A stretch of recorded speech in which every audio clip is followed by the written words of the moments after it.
So there's basically, just by talking, there's a high concentration of aerosols. So there's two things that come out of you when you speak. Aerosols, which tend to float. They float very much. If you can visualize what it looks like seeing a cigarette smoker, you see it sort of waft up in the air. It's not falling to the ground, versus droplets, which drop. So droplets drop, aerosols float. And so if it's not ventilated and there's a person in there speaking, it can actually, it can build up over time. Very analogous to cigarette smoke. And so if you're indoors with other people in a room sharing the air, and that person is infectious, the chance of you getting infected can be quite high. So we take clean virus-free air supplied by ventilation, dilutes the indoor shared air, and it reduces the virus levels. The contaminated air is exhausted by the ventilation, removing the infectious agent. And studies show that this building ventilation can be as effective as public health interventions, but that existing ventilation rates are too low and might need to be increased by 10 times. As particles are generated by people speaking or people talking, then the particles can grow to a certain level, and you need to drop those particle concentrations lower by air cleaning, and it's faster with air cleaning and ventilation compared to just ventilation by itself. In studies we've done in my lab, we show that HEPA air cleaners work for a variety of different bioaerosols, mycobacteria, fungi, viruses. They're gonna be cleaned very, very efficiently, over 99% efficiency with a HEPA air cleaner.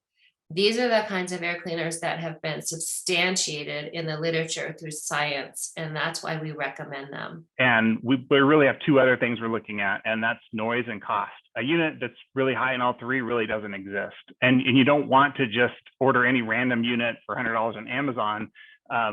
And we've already heard about there are specifications and testing regimens that will tell us which ones are acceptable and how much space they clean. So what we want to do is find a high performance unit that is low noise, and we want them quiet so that people are comfortable using them all the time. And this HEPA filtration is important because then we're always filtering down to the smallest particle size, capturing all these aerosols. This study was just completed, so the raw numbers are showing as much as 80% reduction in bioaerosols as measured in this experiment. Let me ask a question first of Dawn. Why is UV not recommended in a HEPA air unit? Well, UV is not a bug zapper. It's not instantaneous. And so the two ways that these are implemented in units is in the airflow, which that is just a gimmick because the air is moving, at 30, 40, 50, 60 miles an hour through the air cleaner. And so it doesn't have time to be exposed to the UVC light.